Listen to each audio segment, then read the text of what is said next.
Thank you so much for having me here. Saw the Ultra MAGA hat, which is kind of our lane, so I think I'm with my people here today. I really don't think there's a more purely conservative brand in the entire country than the Freedom Caucus. Our metric is voting. How do people vote? As you know, folks can hit the campaign trail, come to meetings like this, say basically anything they want when they're running for office, and quite honestly, don't they? Yes.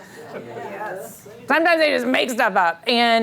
But how you vote as an elected official defines you.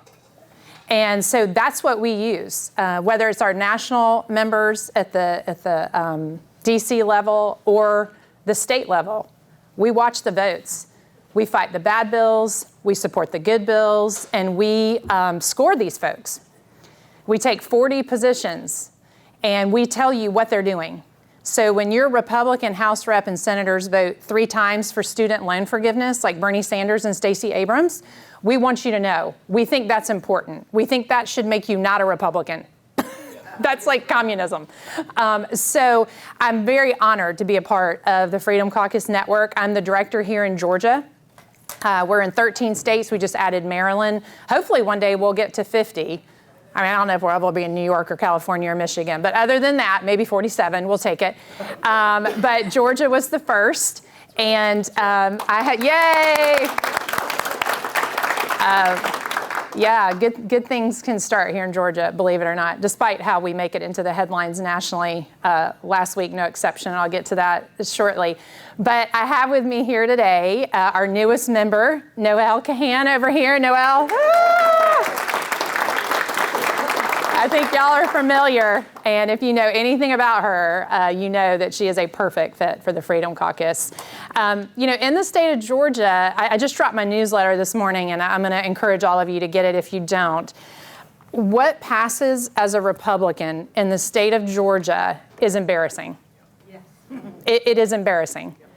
After what happened to Senator Moore, much like our fight a year ago with Fonnie Willis when he and Charlize were the only ones who stood up for the president. I'm going to lift this just a smidge. At my age, I'm already fighting the neck posture and all that. I don't need a low microphone to help me out. Like every shot, I'll have like 8 chins. But so we're just going to lift this up. But Colton, Charlize stepped out last year. They were on the right side of history as it has come out. Hopefully Pam Bondi's going to run that investigation right on through and totally vindicate Colton and Charlize and the Freedom Caucus. But once again, Colton has stood up for the Constitution. Charlize as well, and Noelle in the wake of that assault.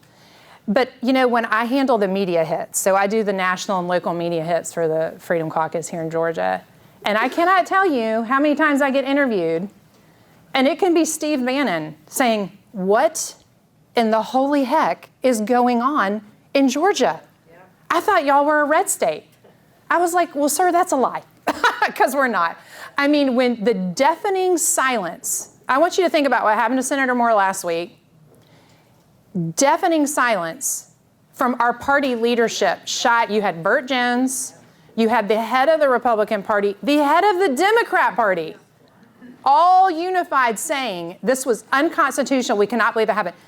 Absolute crickets from Chris Carr, who is the highest level legal representative in the state. Rafi, I hadn't heard anything. Governor Kemp, how you doing? How you doing? China. John Kennedy, president of the Republican leadership in the Senate. Anyone? No. John Burns has doubled down. Chuck Epstration has doubled down. It is embarrassing. What did they say? What did they say? Nothing. Well, Chuck Epstration doubled down in his support. He's the Republican majority leader in the House, in his support of John Burns. I mean, it is disgraceful. It is disgraceful. And I'm going to tell you the story because I think it's important to know how we got here. The antics of the establishment has totally backfired because people know now more about David Ralston and who he really was than they ever would have known before, even on a national level. And like, interestingly enough, when I received this job and went for training in DC, like a newbie, because I mean, I'm like you guys, like when I ran for Congress, I was like this total, just normal mom person who just, I felt God called me to run. And so I did, and did not win. And then the Freedom Caucus called me and said, hey, we've got a job for you because you're super grassroots. And we think the way to be successful in Georgia is the grassroots. And they couldn't have been more correct, because it certainly is not our elected officials. It is you guys. You guys are how we are successful in Georgia. And people like you all over the state that I'm so honored and privileged to get to go talk to for a living. Like, it's crazy. I just, like, I end up falling in love with people everywhere I go. We end up texting, emailing, like Nancy was saying, you know, we're going to work on this resolution. Let's talk about it. She and I will now talk forever. Now to when Jesus comes, we become friends because we all believe the same thing. We're all fighting for the same thing. And the grassroots are the power in the state of Georgia. It's not the folks that are under the dome.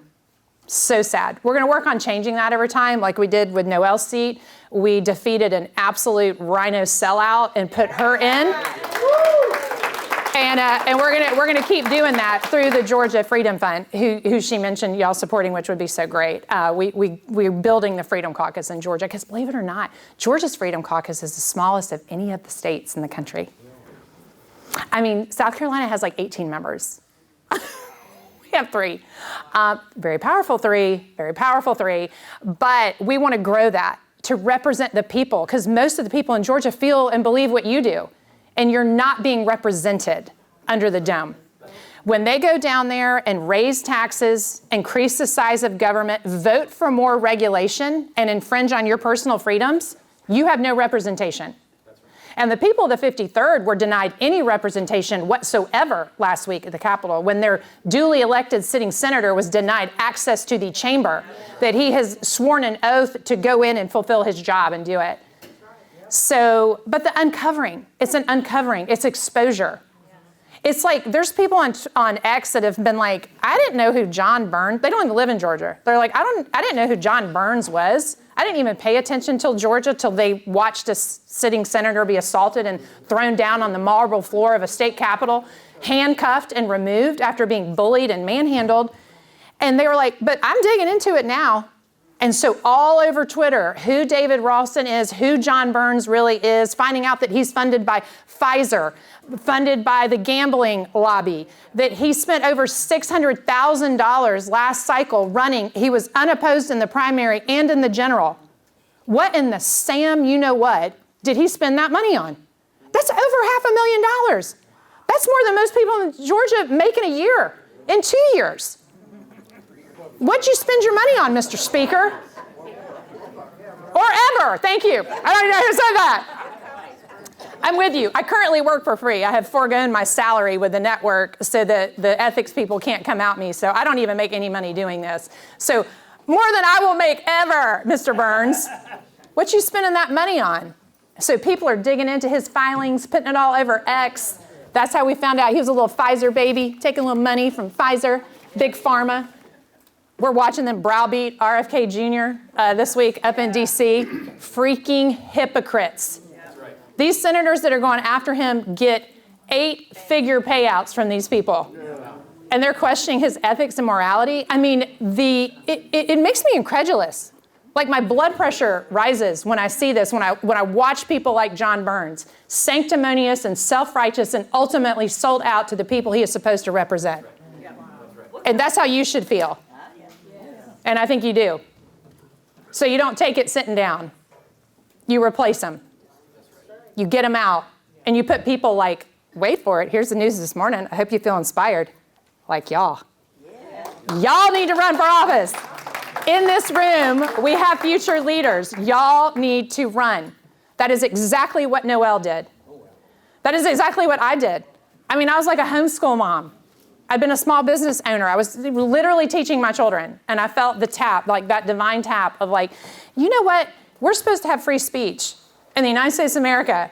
And Donald Trump just got removed from all social media platforms. Who are we? And something in me just, you know, and you never go back.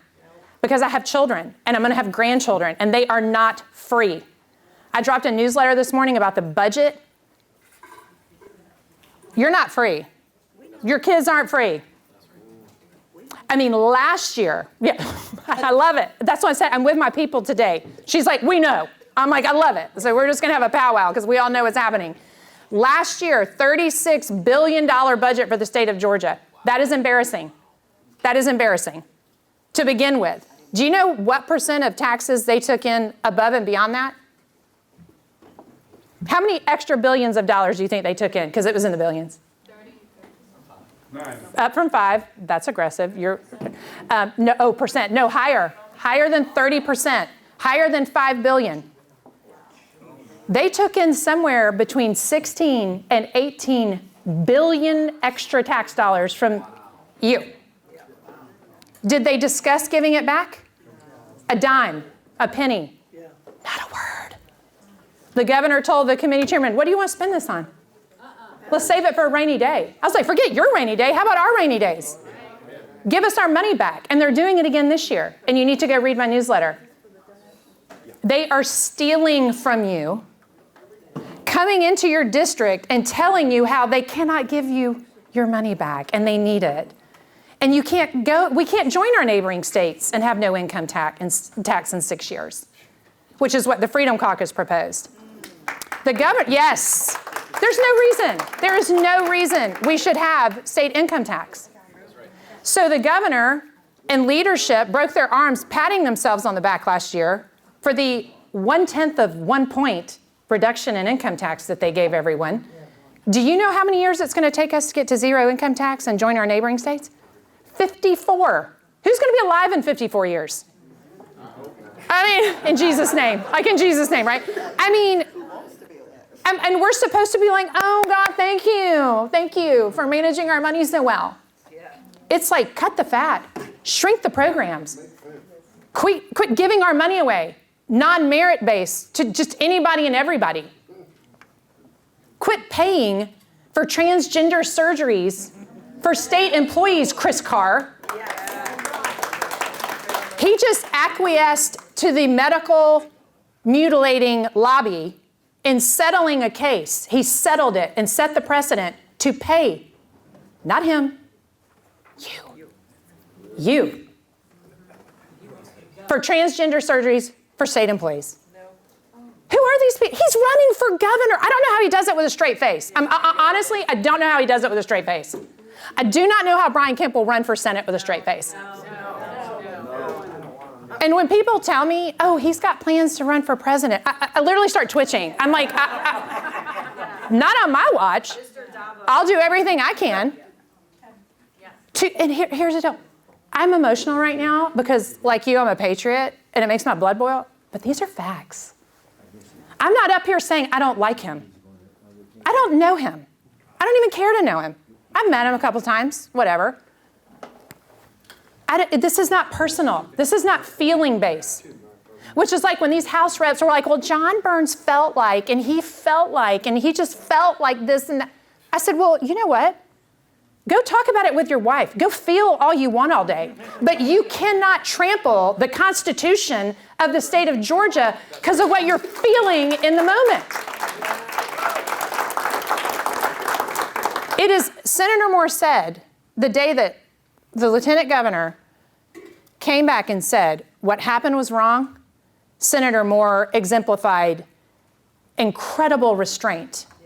Because I don't know if you watch, and he's a big boy. We call him, he's like the Marlboro Man. They call him the Mountain Man. Big old cold. He kept his arms down because they had said, if you lift, we were going to come after you. So he knew while being assaulted, he could not lift an arm, which is why he looked so awkward. He was trying to get in, but the attorney said, you cannot lift your arms or they're going to say you assaulted police officers and blah, blah, blah. I mean, that video, usually there's like a desensitizing component when you watch something horrible, that like the more you watch it, the less outraged you get at it, right? That video has the opposite effect on me and basically everyone I've talked to. Even these like hosts from Newsmax and Fox, they're like, It's like watching a slow motion. Every time I watch it, it gets worse. Like you see something new you didn't see before. Yeah. And then they came back and said, well, he looks drunk. I'm like, okay, there's a special place in you know where for you. That is unbelievable to come after this guy. So I want to tell you the backstory. So what hurt John Burns' feelings was last year when Senator Moore, I know, John, I'm sorry, John, your feelings are so fragile. You prideful, abusive of power, hypocritical little man, he got mad and had his feelings hurt for his predecessor, David Ralston, when Colton Moore stood up in the Senate chamber in front of David Ralston's family to object to the resolution that would forever honor and memorialize this man with his name on a public building funded with your money. And prior to doing that, the Senate suspended all the normal rules to do that day. So a resolution like that would come through subcommittee, committee, which is it's a smaller gathering than this right here. And the senator would have had the constitutional opportunity, according to the rules, to speak against a resolution in that more intimate environment. No families present, either one of those environments. That was all suspended. He was boxed in, and they said, sit down and shut up. He said, you don't understand. There are victims of his crimes that live in my district. There are family. I have met them. I know them. There is no way I can sit there and seal clap like all the other senators and representatives do and support this. Please, he said, literally, please do not make me do this. I am a gentleman. His family is here. I do not want to do this. Why are you suspending all the rules? They're there for a reason. That's right. And they did it anyway because they mistakenly assumed that he would sit down and shut up. But we don't do that, do we? What is the expression? All that's needed for evil to triumph is for good men to do nothing. Well, David Ralston was evil. Yes. When you protect pedophiles and child rapists and you represent them, continue their cases so these people do not get justice and they end up committing suicide, you pass legislation. The AJC covered all of this, by the way. Articles were already written prior to Colton Moore ever stepping into the well and saying what he said. And actually, when the AJC got in his face, when he came, he said, wait, I'm sorry, are you not the outlet and publication that published all the information I just said first? And they were like, yeah, we did. He's like, okay, excuse me. So he got boxed into that. And that's why John Burns' feelings were hurt. So he sent a letter that said, you can never enter my chamber. You are banned. Okay, just so you know, just geographically, House chamber, no, Senate chamber. John Burns does not rule over the Senate chamber. So did Lieutenant Governor Burt Jones take any action against Colton? No. He didn't break a rule. He didn't violate decorum. Nothing happened. Because they forced him. They removed all the rules and proper function of government to make him do that day, to make that his only opportunity. So here we are a year later. So John Burns, temper tantrum, you can't come and play in my sandbox. Despite there are 2 joint sessions constitutionally you have to attend. And so first day of session this year, Colton gets a letter. You can't come in my chamber. I'm going to arrest you. And it was like, well, Happy New Year, Speaker Burns. Okay. So like a man, after consulting with attorneys and finding out that constitutionally, no, he cannot keep him out of that chamber, Colton went and met with the guy face to face because that's what is biblical and what men do. Thank you very much. And he just said, I understand your grievance. We don't agree on the legacy of David Ralston, but you can't ban me from fulfilling my constitutional duty in your chamber during joint session. And he was like, oh, well, I will. Colton's like, if you do that, this is going to go nuclear. And he was like, bring it on. Okay. So then his team of attorneys delivered to Speaker Burns' office a cease and desist based on constitutional grounds. Ignored. The Capitol Police were alerted ahead of time. We believe the senator's civil liberties and constitutional rights are going to be violated. Please protect him.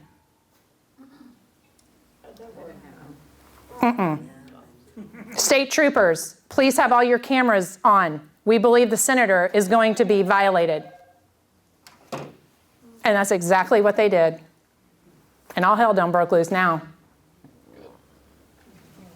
So it's going to all shake out. I mean, he was given misdemeanor obstruction charges. I was personally with him at the Fulton County Jail, where we had to bond him out. Do you know that in the history of the state of Georgia, never, ever, ever has a sitting representative, much less a senator, been assaulted that way, ever, and targeted by the speaker or anyone else, ever? And it just so happens he is the single most conservative, MAGA, America First senator ever sitting in the Senate chamber. I mean, it's not hard to put the pieces together. So this type of activity is unseen really across the country. I mean, Freedom Caucus members have had their committees taken by establishment. They've had Republican leadership take the furniture out of their offices and make them stand and not sit because they're so angry with them. But assault is a new level of crazy. And I want to emphasize, these are the Republicans. The Democrats stood in unison. And the only senator that spoke out walking into the chamber was a Democrat senator who happens to be an attorney who said, what are you doing on what grounds are you doing that to him? I mean, everybody's supposed to like freedom and the Constitution. So that's where we are. And then I just dropped this newsletter this morning on the financial front. Please, Under the Dome on Substack, if you don't get it, start. We'll let you know what's going on. The holdup, the theft of your money continues. And these people break their arms patting themselves on the back, telling you how great they are and what they're doing for you. I sat down with a House rep one day. We had almost 3 hours. And and I appreciated him meeting with me. Thanks a bunch. Almost 3 hours. He had told me every single issue I brought up, whether it was taxes, regulation, parental rights, life, election integrity, 2A, freedom of speech, la, la, la. Every time I brought it up, he told me why they couldn't do anything. He's been there 16 years. And so finally I was just like, okay. And I said, you know what? Can I ask you a question? Why did you run for this seat? And why do you serve if you can't do anything? What's in it for you? Because you've laid out for me in 37 points how ineffective you are and unable you are to do anything. So what's the game? What you doing down there? Because we need innovators. We need businessmen and women. We need free thinkers down there solving problems. It's not rocket science. You just have to actually want to. But when you're getting paid lobby money, people ask me all the time. I go all over the state, what is the deal? Like Chuck F. Strachan actually started off as a conservative. One of Trump's advisors called me the other day and was like, I knew that joker way back when. I'm getting ready to call him up and say, what happened to you? He also wanted Donald Trump removed in his first term per the 25th Amendment, Mr. Conservative Republican. Who's this? Chuck F. Strachan. Is he one of ours or up in D.C.? He's a state representative here in Georgia. I'm sad to say he is the majority leader in the House. So it's John Burns and Chuck F. Strachan. Feel free to follow him on X. Where is he, Noel? Gwinnett. He wanted President Trump removed and put it on his Twitter per the 25th Amendment during his first term. But I was at rallies, weren't we? Yeah. Second, third row Trump rallies, and I look over and there's Chuck F. Strachan. I'm like, oh, are we letting anybody in? Wow. Can we vet? Is there security? We have a president to protect.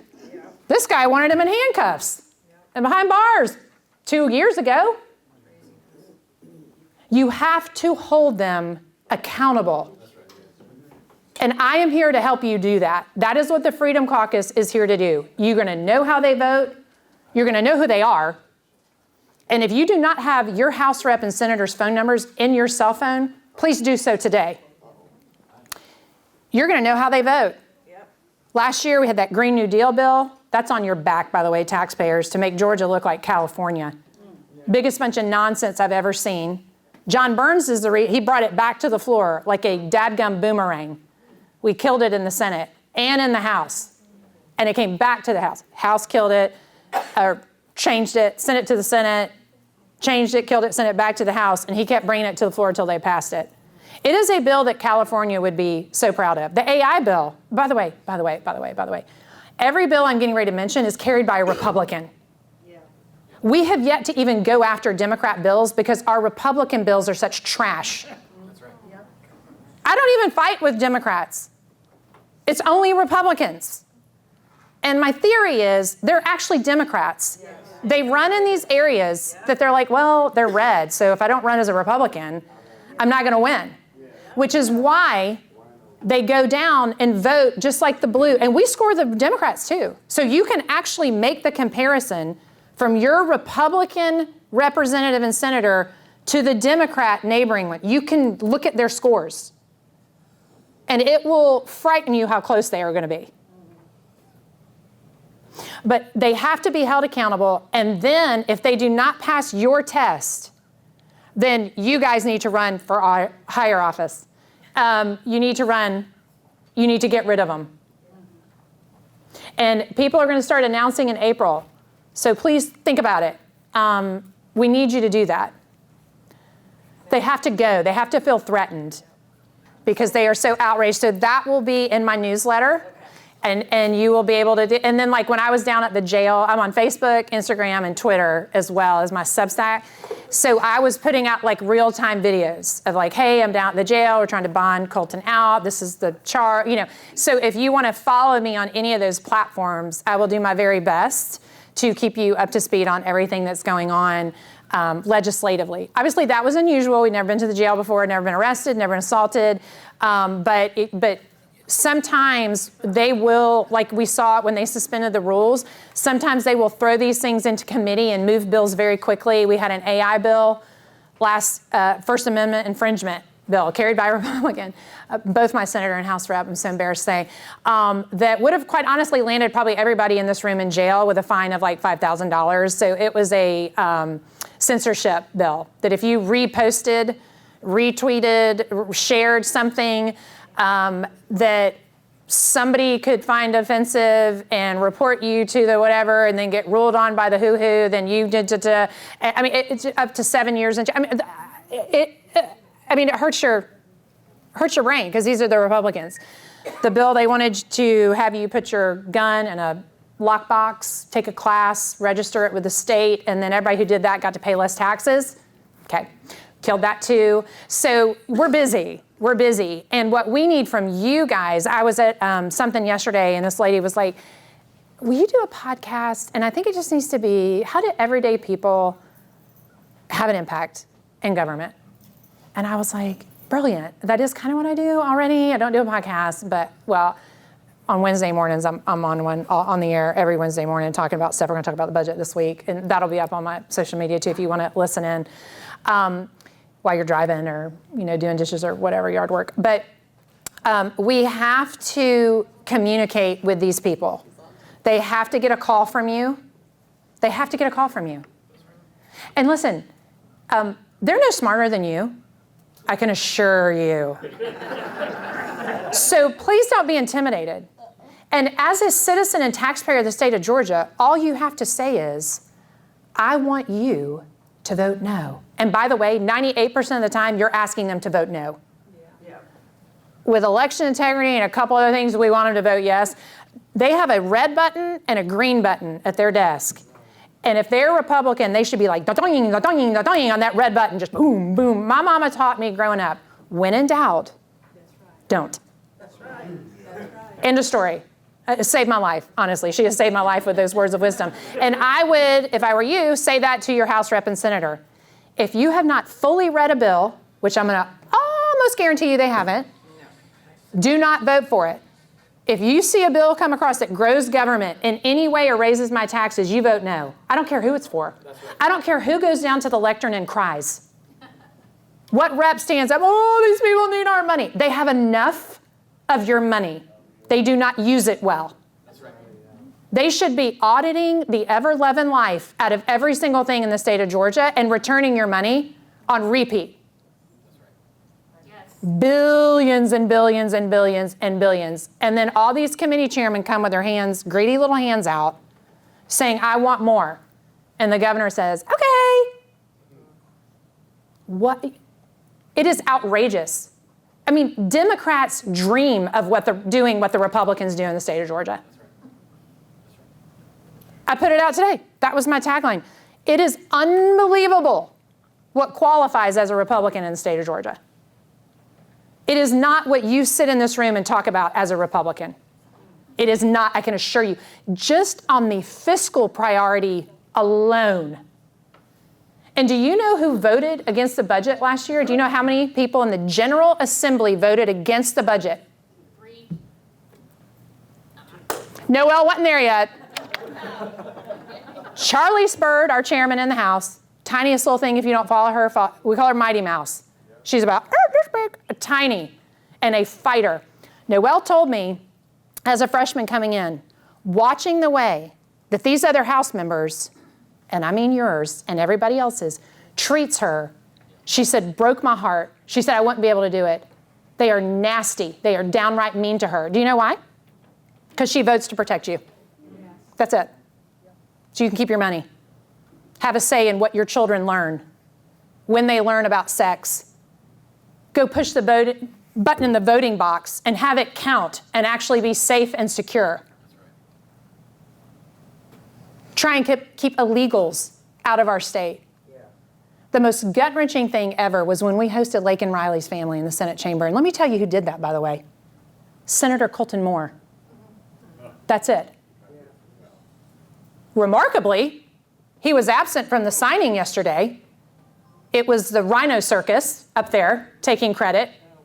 John Burns was there. But there are consequences for how these people vote. And when you have sanctuary cities in the state of Georgia that can give the middle finger to the law, to ICE, then we lose our precious ones like Laken Riley.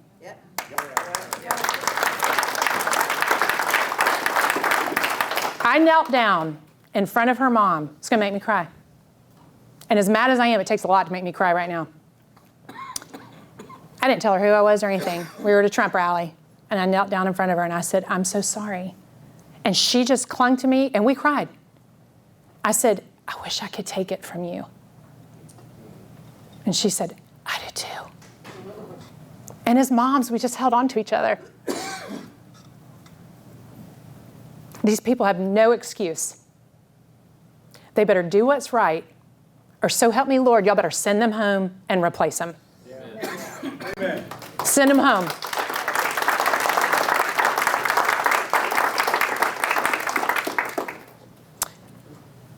Do you have any questions? Yes, sir. What is your take on the GRA? The GRA is an awesome coalition partner for us. They track conservative legislation and forward it, and they track bad legislation and work with us to kill it. So there are probably 10 organizations in the state of Georgia that's a similar metric: limit the size of government, decrease taxes, get off the regulations for our small businesses, and then don't infringe on freedoms. And they're one of them. I'm not totally privy to all the inner workings of I don't do the politics of it all or anything like that, but they are very consistent with their legislative criticism. A following question. What's your take on House Bill 581? What is that? Remind me. Cap on exemption, homestead exemption. With the loophole. Going with 3% rate of inflation, how much your home can. I haven't read our position on that. Noel, have you read it? Well, it's from last session. Oh. It had a big loophole. Oh, okay. So if there's a loophole, we probably weren't fans. I'd like to list of the, Passed on the ballot last November. Oh, okay. Now cities are having to implement it, and the counties. That doesn't sound good. list of the names Yeah. and the numbers, phone numbers that you mentioned. Yes. Is that available to me, and when do I get it? Yes, it's on my Substack. It says find your legislator. You click on it and you put in your address and it'll pop up who they are. And then once you've contacted them at their office, you need to ask them for their cell phone number. And you need to have their cell phone number in your phone. So, Noel? Can you explain the person who pushed Colton, his qualifications? Or lack thereof. Yeah, Kevin Williams is legal counsel for Speaker John Burns. And under this greater level of scrutiny, a lot of people, journalists and just everyday folk, have been looking into him. And my understanding is that he is not a member of the bar in the state of Georgia. And it is questionable if he is in the state of California. His name is there, but I don't know that all the criteria have been met. So that's concerning as well. Yeah. Who are you talking about? Kevin Williams, who is the one who assaulted Colton at the Capitol, one of the men. The other one is the house doorkeeper, Mulkey. Yes, sir. Barbara had a question. Oh, Barbara, yes, No, I just wanted to can we get your social media information? absolutely, yes. And so in the What we put it over in the front. Okay, over there in the front are 2 gold frames, and they link to the Substack, to the Freedom Fund. If you want to support the Noels, the Charlises, the Coltons, I know you said y'all were going to take some, you can give it to the Freedom Fund, and they support the candidates, protect the existing Freedom Caucus members, and then find new ones like how we found Noel. Yes, sir. And then I'll get somebody else. I asked this question with great trepidation. Yeah. But what's your opinion of the Department of Education in the state of Georgia? I'm on the school board here. I do agree. I do like the state needs to control its own education. So I love Trump saying, get rid of the Department of Education at the federal level. The people are always the answer. Whatever the problem is, it's the people. But I think you have to be hawks. You need real conservatives. So you're not infringing on. Sorry, I meant to ask in Georgia. Yeah, here, y'all have to be absolute hawks. You've got to clean up the inaccurate history that's taught to our children, get rid of all the DEI, all the woke policies. I would love to bring God back into our school system. You need some real fighters. Yeah. Education is the genesis of all the problems we're seeing. We have indoctrinated decades of our children, even to be desensitized to privacy. That's how they get away with these First Amendment ideas and concepts that are so against the natural order of who we are, that we are sovereign, that we have God-given right to govern ourselves and not have that intrusion. I mean, even that, but history, all that. I say flood the Board of Education with people like you, sir. That'd be great. Yes, ma'am, you've been so patient. Does Baltimore have any legal rights for the way he was treated that day? Oh, yes. Yes. We have been flooded with calls from all, Sean Ryan, Joe Rogan, Tucker Carlson, their scheduler called me. He was on Banner. Every attorney worth their salt in the country, I feel like, has called and said, can we please represent you, please, in your civil cases, because you were so, you can glance at the video as an attorney and be like, that against a lot of folks. Yes, ma'am. Yes, ma'am. When the dust settles, like I said, there'll be a right and a wrong side. Everyone who laid a hand on him or had any part in that is going to be on the wrong side. It will be costly. Yes, there will be a reckoning. But for right now, we are trying to get the criminal charges against the senator dropped. And without disclosing too much, our understanding is that they're not going to do that during the session at all. So Colton has a 2-year window to file lawsuits based on his assault and whatnot. So yeah, it'll be so fun. Yes, ma'am. Yeah, I just wanted to give a shout out to our men's club. Yeah. because you were speaking about the growth of these ideas, and he brought in the 1960